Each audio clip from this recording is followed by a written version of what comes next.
Security clearances. Let's go to Denver. Alex Finley's a former officer of the CIA's Directorate of Operations. Thank you for speaking with us here on France 24. Be here. Thank you. So, Jared Kushner's security clearance reduced. What will that mean in effect?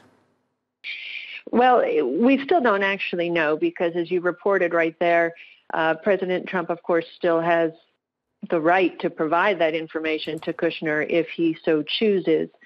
However, mostly the understanding is that he's been downgraded to a secret clearance, which would mean he would have access actually to very little, maybe the phone list at the White House, but not much that's going to actually help him solve Middle East peace or anything like that. Can he still be the Middle East peace mediator? Well, I think what's difficult about the whole thing is that there's a complete lack of understanding as to how this information is collected in the first place. Operations officers on the ground take great risks to get the intelligence. Sources and assets take great risks to provide that intelligence. So either you're going to have a top White House official who has vulnerabilities but is still allowed to see that intelligence anyway, or you're going to have a top White House official making policy with zero information. Either one of those options is pretty bad, I think, and is an affront both to the intelligence community and, more importantly, to the American people.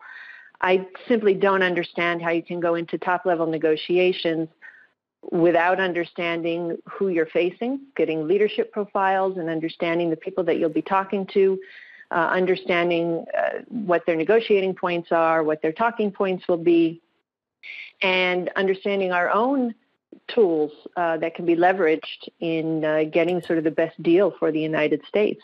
So I simply don't understand how he can go about this business. And that's all leaving aside, by the way, how unqualified he was in the first place to be taking on some of these responsibilities. Yeah, the Washington Post reporting that officials in at least 4 countries had privately discussed ways they could manipulate Kushner by taking advantage of his complex business arrangements, including real estate deals where he needed lots of cash. Was he somebody compromised from day one? I don't know that he was compromised, and I actually don't blame the foreign countries for doing this assessment. We do similar assessments as well. Any intelligence service would be derelict not to look at who the key players are and assess what their vulnerabilities are and how they can be manipulated.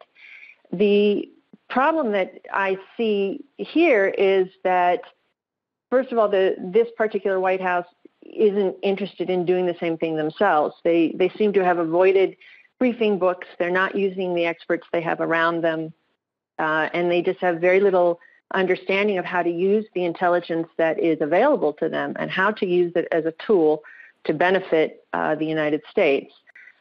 The other part of it is that they don't understand the counterintelligence aspect of this. So despite being briefed, because when you're read into your clearances and when you start getting this kind of information, you're briefed on what counterintelligence threats are and red flags to look for and how people will try to manipulate you. You may think suddenly you're very popular and you're very charming, but those people may just be acting that way around you because they're trying to get something from you. I don't actually blame the other countries for looking to do this. They're looking to leverage their tools as much as they can. I only wish we were doing the same on our side. You only wish we were doing the same on your side? There must be people doing it at the lower level. I would hope so, but again, this White House has shown a complete disdain for the intelligence community, starting from the president on down. That they've called them names. They have completely thrown aside the intelligence community's assessment about Russia's interference in our elections. So there seems to be, and now they've been accessing. They're allowing people to access top secret intelligence when they really shouldn't be, and they clearly have vulnerabilities that the FBI has pointed out are problematic. There's also talk today in Washington that part of the problem may be connected to the Mueller investigation. So, again, it's just problematic to me that this White House seems to not understand the tool that's available to it and how powerful it can be and how they could use it and how they need to safeguard it. Alex Finley, former CIA officer, many thanks for speaking with us from Denver. Thank you. I appreciate it. Stay with us.